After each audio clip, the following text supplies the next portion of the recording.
Thank you for listening to Mobility Redefined, brought to you by Modaxo. For more insights and information, please visit mobilityredefined.com. That is mobilityredefined.com. Good afternoon. Welcome to the Mobility Redefined CEO Roundtable taking place at IT Trans. I am seeing very familiar faces, friends from Messe Karlsruhe. Thanks to them for inviting us as organizing for this very good and interesting panel. So my name is Kaan Yıldızgöz. I work for Modaxo as Executive Director in charge of mergers and acquisitions for Asia, Middle East and Africa. And I am as well a host of Mobility Redefined, which is the thought leadership platform supported by Modaxo. We are here today at the end of day one of beautiful IT Trans to discuss about the current trends that are impacting the mobility sector and what kind of future is waiting for us in the next 10 to 15 years. And before I start and introduce my panelists, what I should be telling is that this panel is being supported by GIZ. Thanks to the GIZ that we are cooperating for various CEO roundtables of Mobility Redefined in different events and exhibitions. And GIZ brought some couple of material to be shared with you, will be available for your pickup for after this panel. And maybe one little announcement as well, and it can be seen like an advertisement. I know many of you are already subscribed to the Listening Mobility Redefined podcast, but if any of you didn't do this yet, just you can be taking this opportunity, going to your mobile phone, your favorite podcast app, just to search Mobility Redefined to subscribe, and the recording of this panel will be available there as well.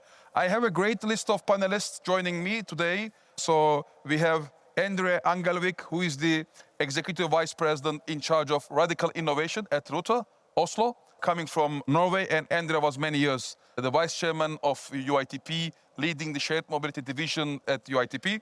And maybe from Norway to the south, we have Mr. Fernando Andela, who is the CEO of Maputo Transit Agency from Mozambique.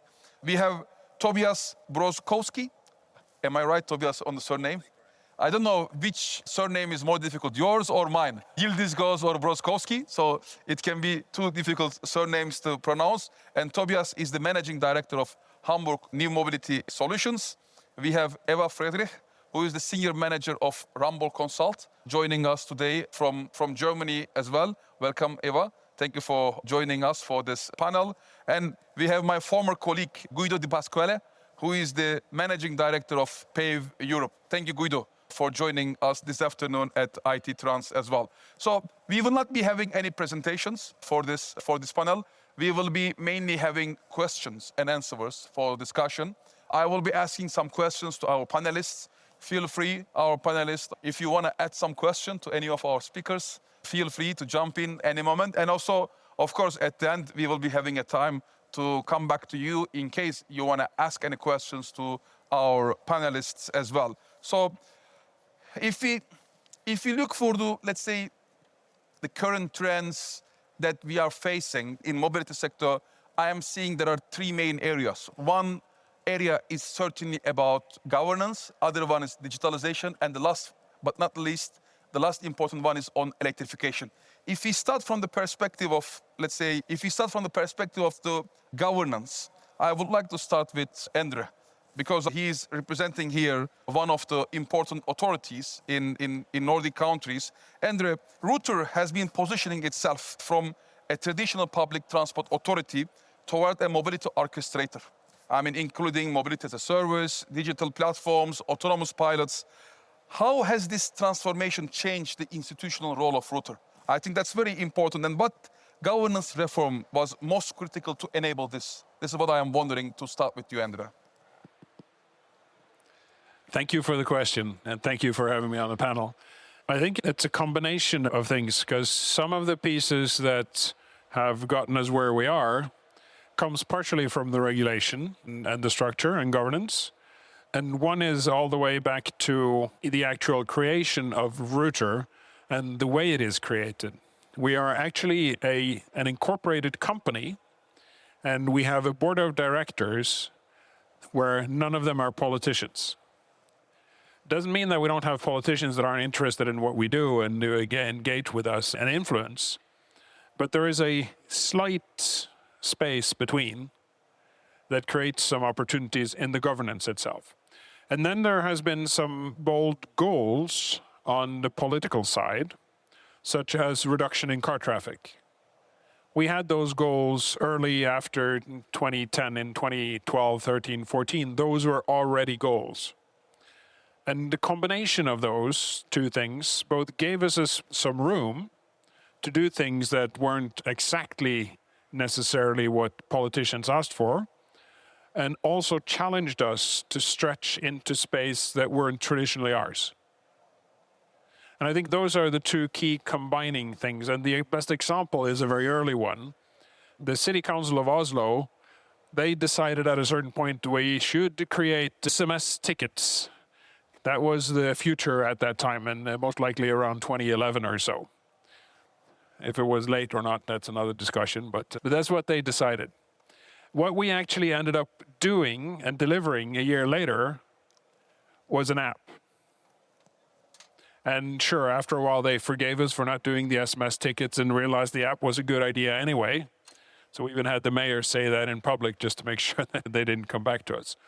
But it shows a little bit how the space created by our structure enabled us to do things slightly on the edge or with some pieces outside of the box that actually turned out to be good choices and good things that delivered more benefits back to the city and to the goals.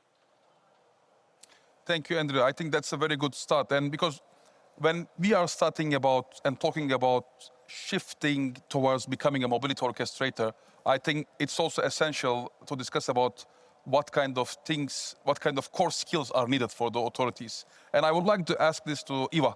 Eva, many authorities, agencies are now trying to shift to become a mobility orchestrator from managing the routes daily. So what kind of core capabilities that these authorities will need to have to be able to manage this transition? Yes, thank you for the question. I think it's an interesting one. And I think the last years where we had several pilot projects, programs, experimentation fields, especially in the area of new mobility services, where created an interesting learning field for PTAs and PTOs. But it also showed that there are some risks involved. And I think something that we've seen a lot is, especially from the traditional public transportation sector, those PTAs and PTOs, they wanted to take on a very active role in implementing these new services. Just look at on-demand transportation or autonomous driving.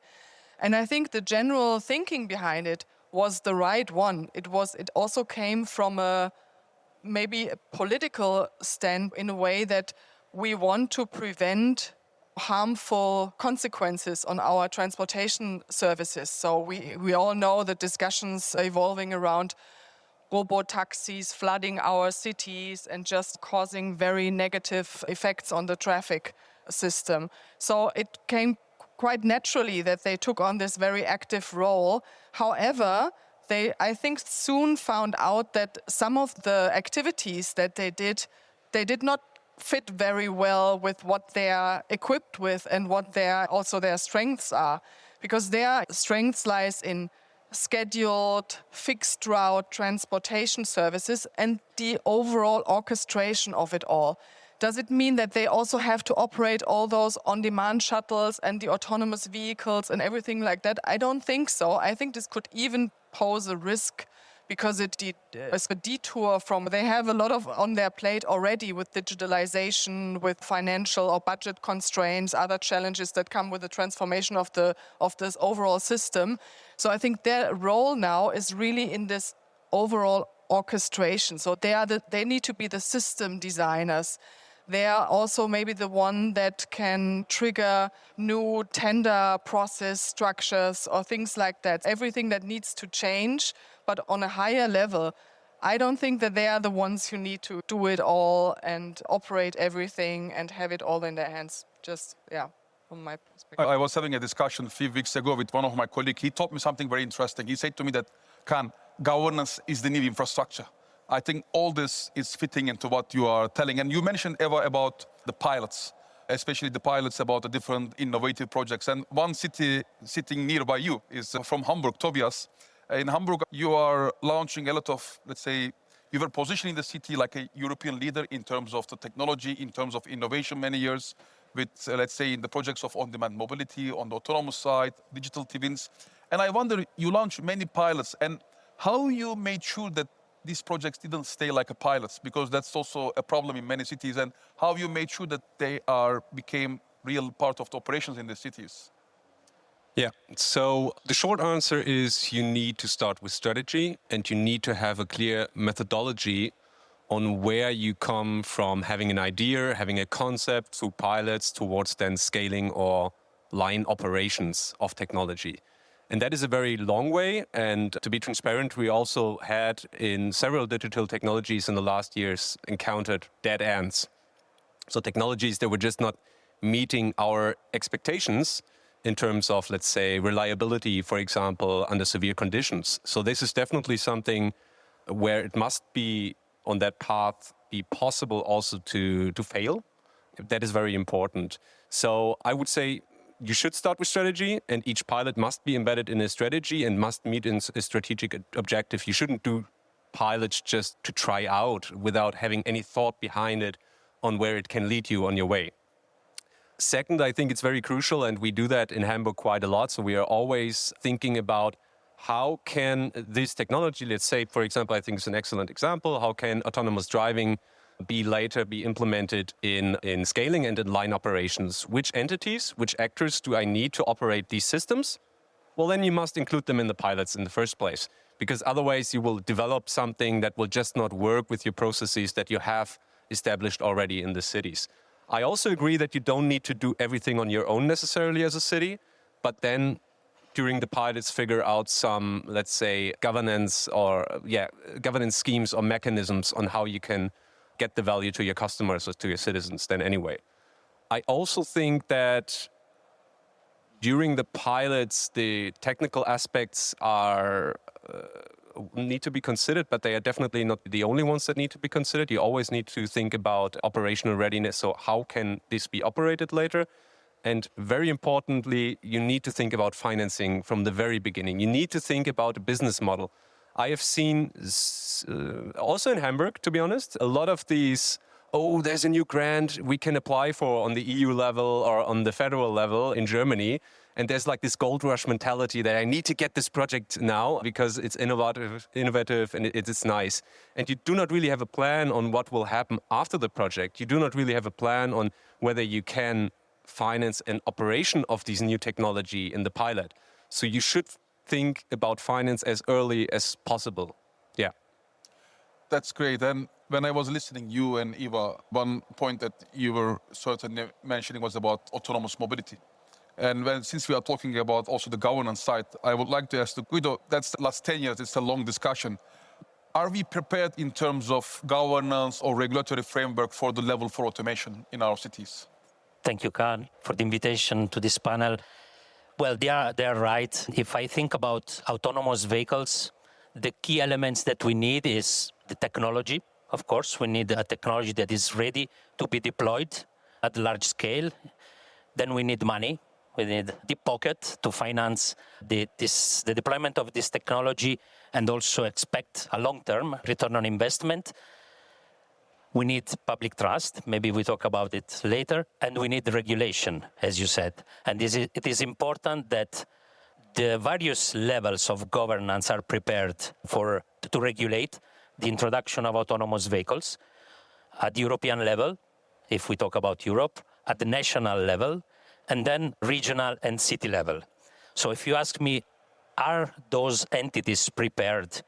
Well, if I look at the European level, things are moving and recently quite fast. They understood that there is a need to regulate and to cope with the fast pace of China and US. At the national level, we have few countries, Germany, Norway, also France, UK, Switzerland, but the others are somehow following. But then the pain is at the regional and city level, in my opinion, because here, if you ask me if they are prepared, The short answer is maybe no, because they need to understand what this technology is about, and especially level 4, which is not simply replacing the cars with new type of cars that can be driven with new features, but it's really changing the way mobility is thought and the way mobility is organized in the cities. And I can see very few cities prepared, like Hamburg and Oslo. London is starting to prepare as that Waymo is coming there, Switzerland. But when I speak with the other cities, I don't see this as a priority for them. If you speak with them, maybe transport is not a priority for them. They have other issues. And then if you go into the transport issues, autonomous mobility is not a priority for them. And they need to understand the regulation, and they need to implement the traffic law to deploy autonomous vehicles. And this is not easy, because you need to change many laws, traffic laws that today are, let's say, old and are tailored for human-driven vehicles. And this needs the engagement of the cities that today are not really ready for it. Thank you, Guido. This discussion is very interesting because we are looking a lot for the future, what's going to happen. But there is also today's realities that we are living in the world. And every day around 1.2 billion trips are happening by public transport globally. And if you look at this breakdown, most of these trips of the public transport ridership is happening in the global south with the individual players, the informal transport. And that's why I would like to come to Mr. Andela. Fernando, you are from Maputo. You are leading the transport agency there. And I know in Maputo it's mostly the individual actors, informal players. How do you see the governance there for the way forward? What's your regulatory strategy for the future of the city from this perspective? Well, it's a question for $1 million. Which comes first, the chicken or the eggs? It's like this. But I would like to say thank you for Trapeza to invite us as a metropolitan transport agents for Maputo, Mozambique. And of course, our sector of transport is informal. We're not huge capacity of that metropolitan transport. So we are growing up. And once again, it's good to be here just to understand the future. But we are in our days. So our perspective as agents, we think that some regulatory reform we need to take, and we are doing this at Maputo metropolitan area, just to clarify the role of each other inside of the ecosystem. Because if you don't have this very clarified, sometimes it looks like you are fighting with the operator. So now, as we are bringing massive investment for the mobility for Maputo City metropolitan area, and we need to clarify the role of the operators. So now we are making this change of the law, just to show, just to bring after the change of the law, we need to bring the operators just to guide them for the good operation for that area, which is metropolitan area. Yeah, thank you. I think this we are seeing, especially in Africa or Global South. I started my career in the regulator of Istanbul, and my first project was the minibus reform in the city of Istanbul. I mean, spending many years in terms of negotiating with the different minibus associations in the town. I see now the job of authorities could be a bit easier than how it was 20 years ago because of the help of digitalization.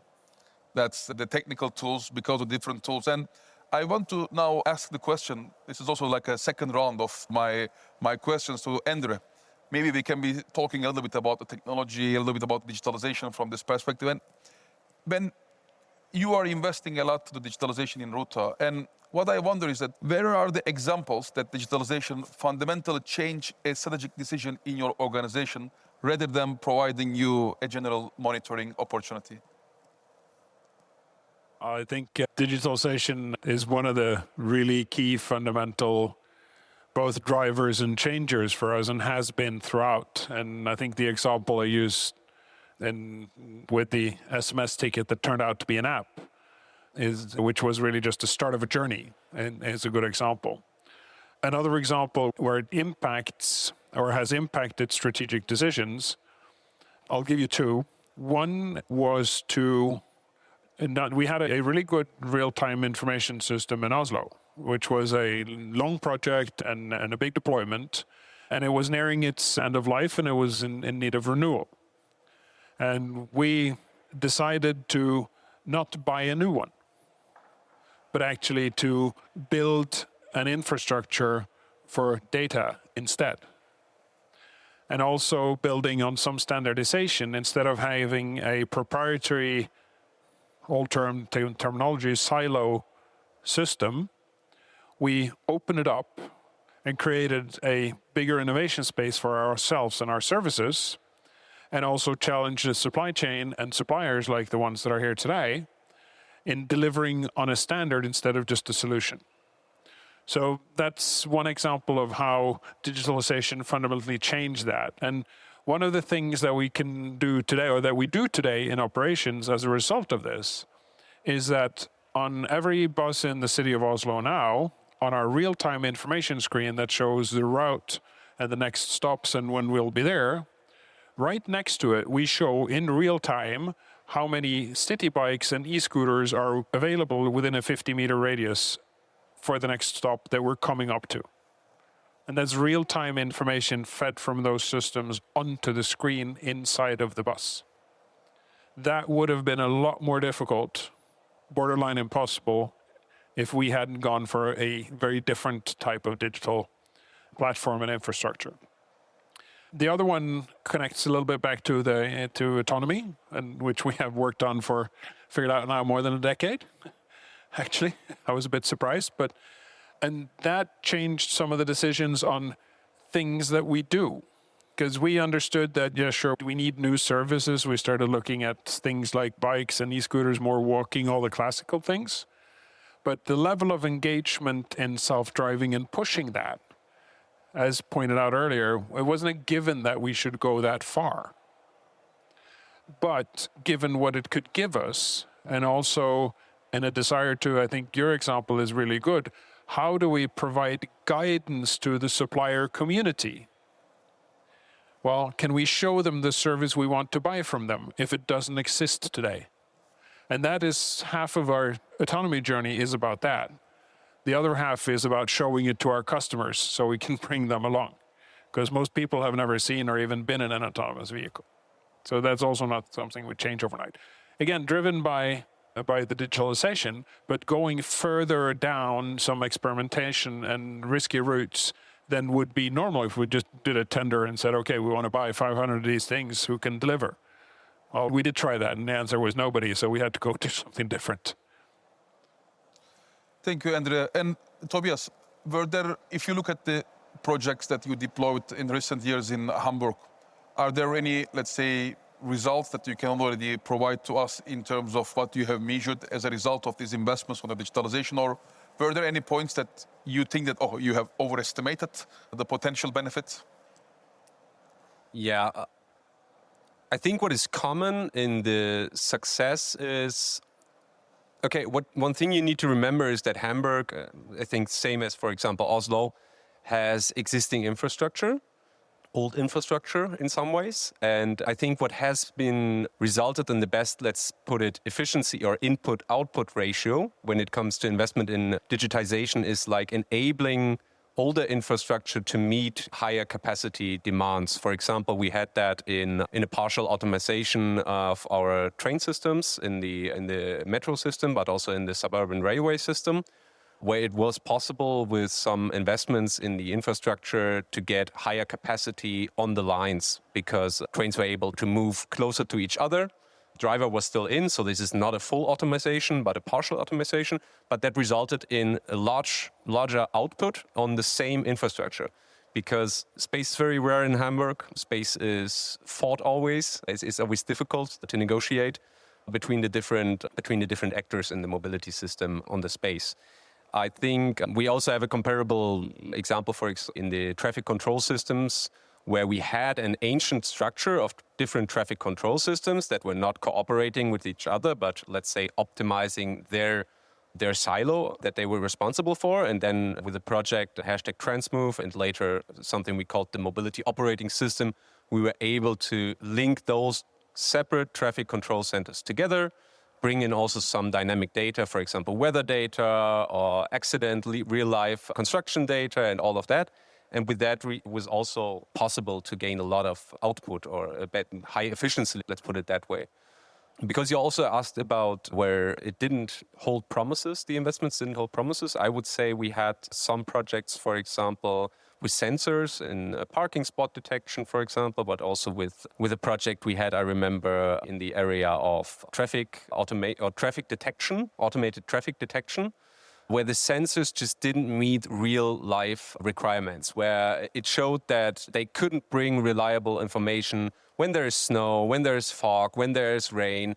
And I think this is a good learning that you also can get via pilots, that you really need to experience the very severe conditions. Also, weather is often an example, but also don't underestimate, unpredictable user behavior with new technology, for example. Don't underestimate that.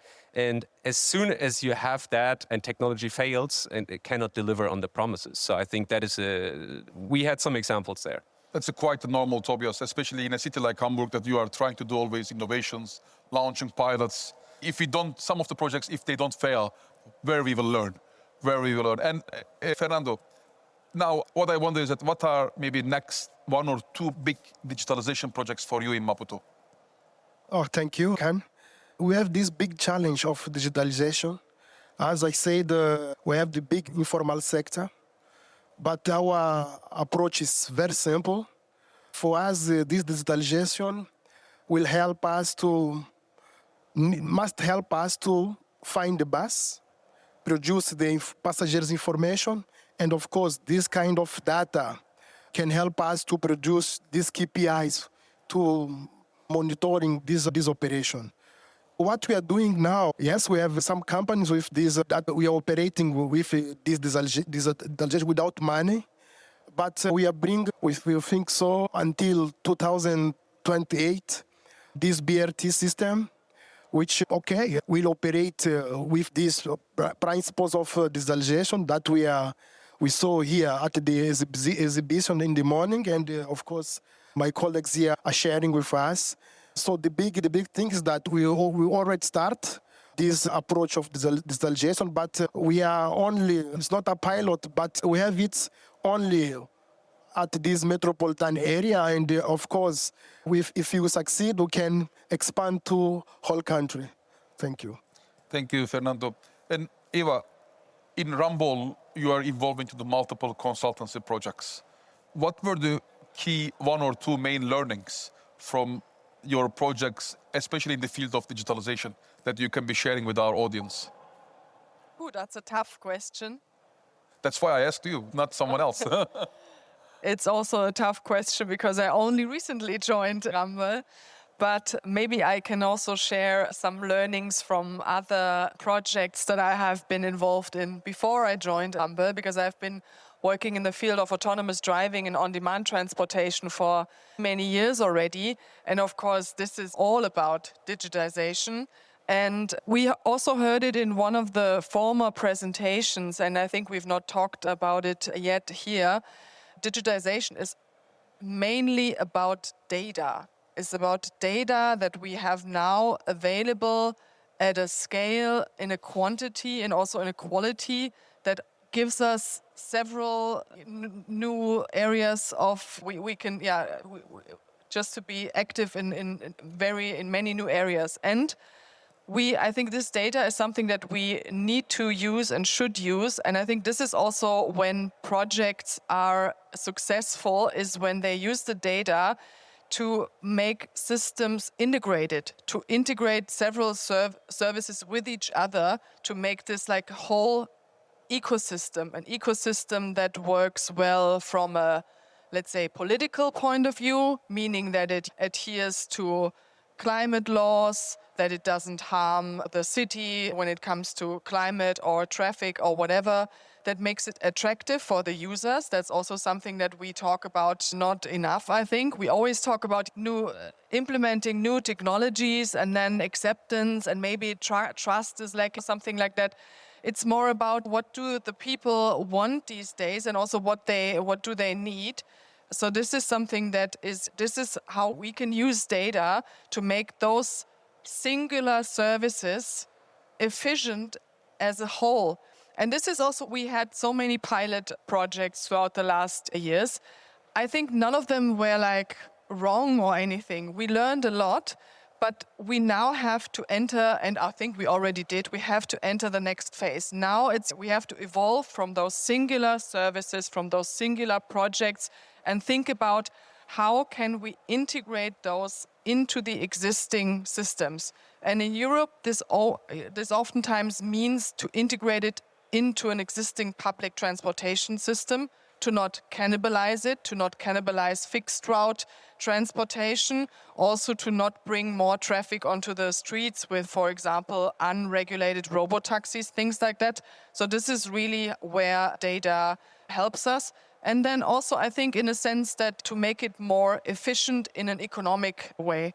We know it all, the budgets are tight. We are very constrained in that sense. And I think this pressure is not going away for some time. So we really need to think about how to make those services efficient in a way that they don't put more pressure on us, on the cities financially. Thank you, Eva. Your points are making me to remember a white paper, focus paper that was published by UITP around 10 years ago, which was saying that autonomous mobility, the vehicles should be always shared and integrated to the mass transit. So that's the strategy that was being put, if I remember very well. But I just want, maybe one thing that I want to add. Yes, we have agreed on this for many years. We said, okay, if we allow autonomy into our cities, it needs to be shared. It needs to be either in like on-demand transport or like on-demand shuttles or fixed route transport. But I think this was a little bit maybe, it was not wrong, but we now see the example of London is a good one because there we see now other services entering those, the discussion also again.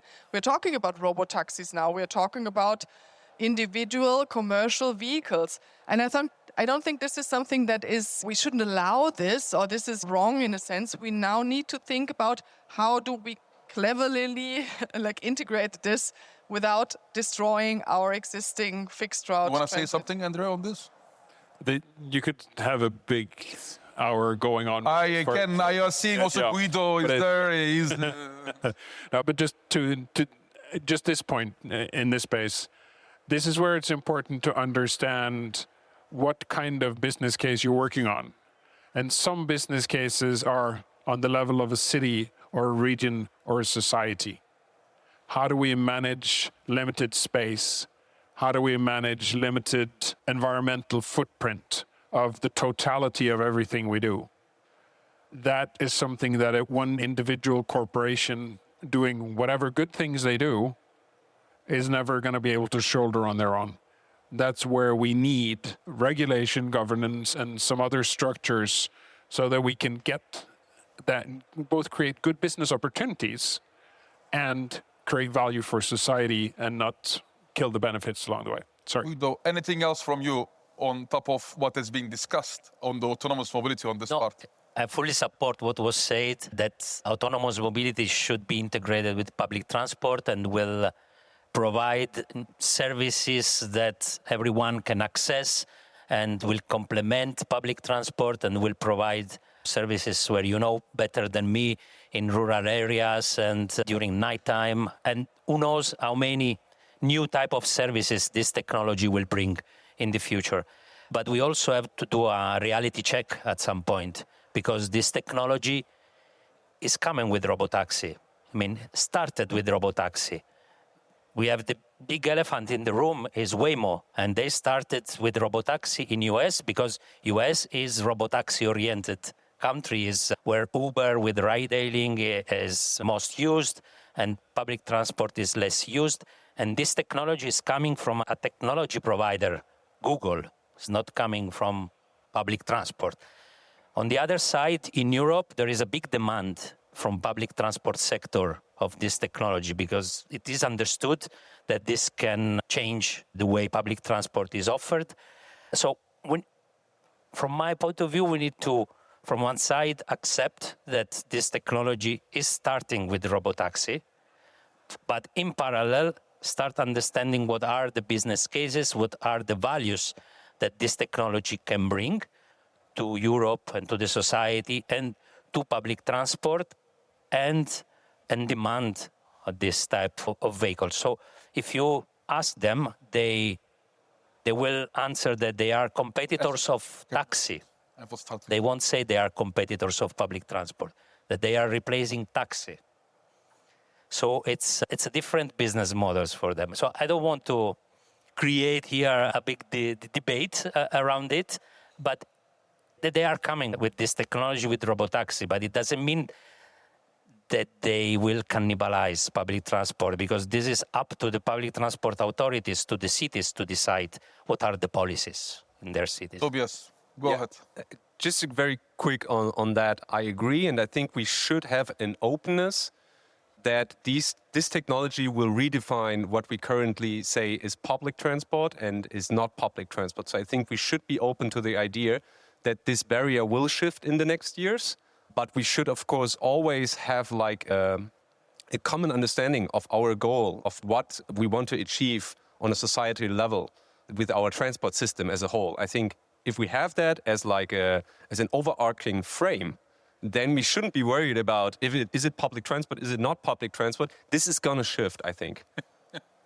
Eva, go. I know you have some other questions prepared, but I think this is a very interesting... The debate is great. That is what I like. It's good. I cancel my other questions. No worries. Go ahead. No, because this is, I think, leads us to the core of what's really what we are dealing with right now.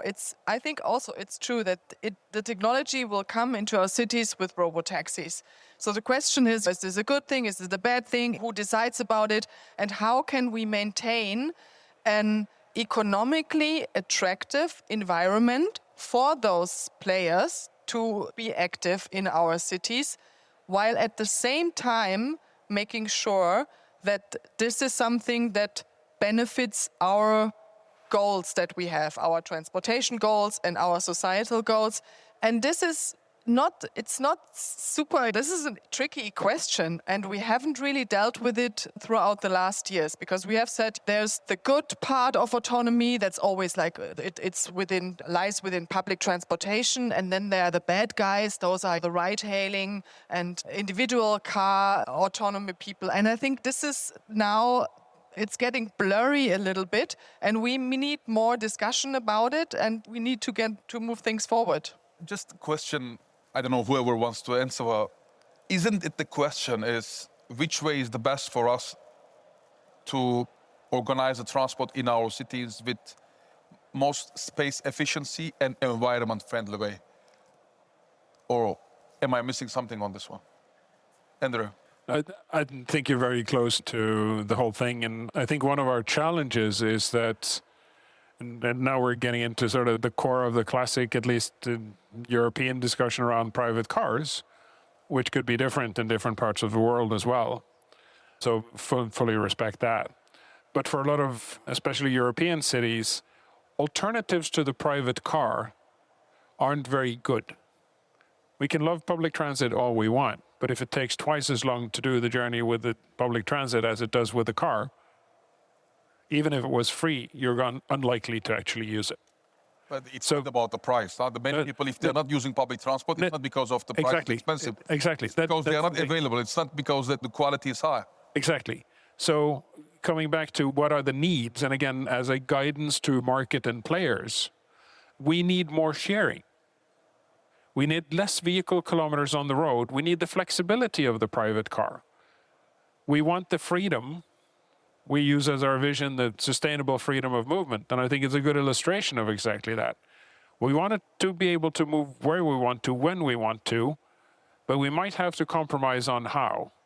And when, at least to me, when we studied all this in the Oslo study, you got the Lisbon studies from the OECD and others that have looked into what are possible scenarios and outcomes.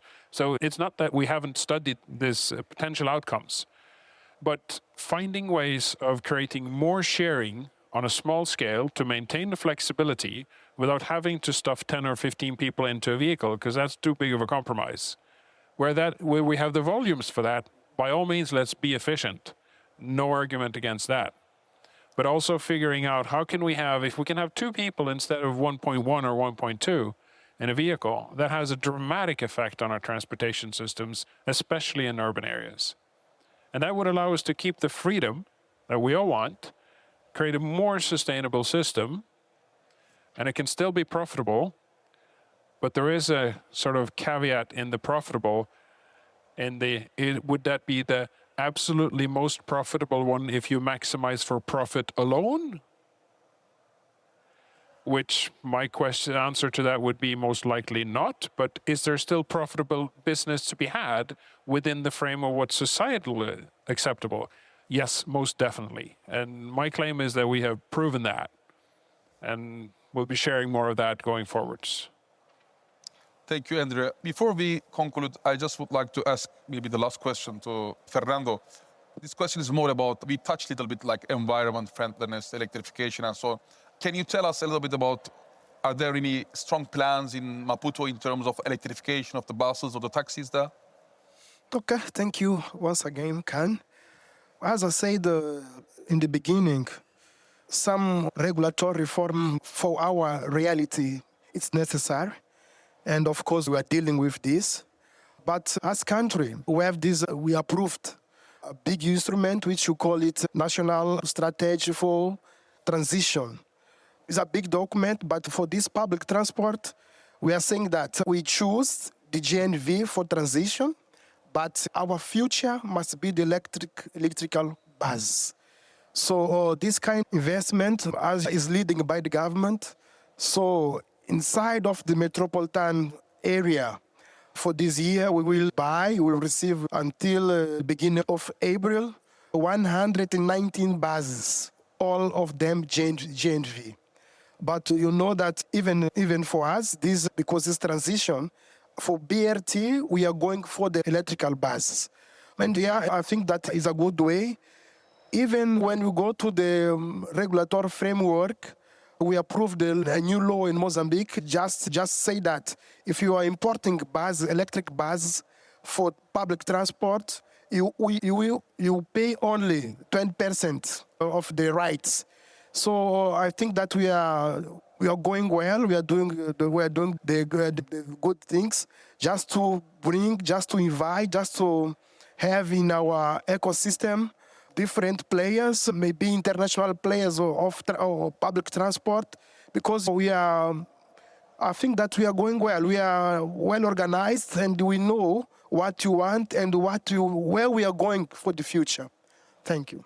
I'm seeing in particular in African countries like a giant, let's say, jump in the public transport directly going to the electric era. That's, I think, a big opportunity here. Also, this opportunity exists also for the digitalization. That's what I am seeing. Thank you so much to all our panelists, because we had an opportunity to discuss about the various topics in a short time.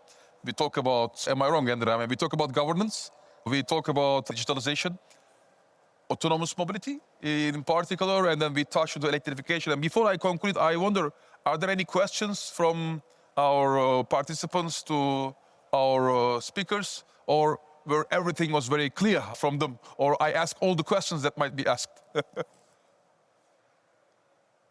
So it seems it's perfect. I thank once again to all our speakers, and a round of applause for them.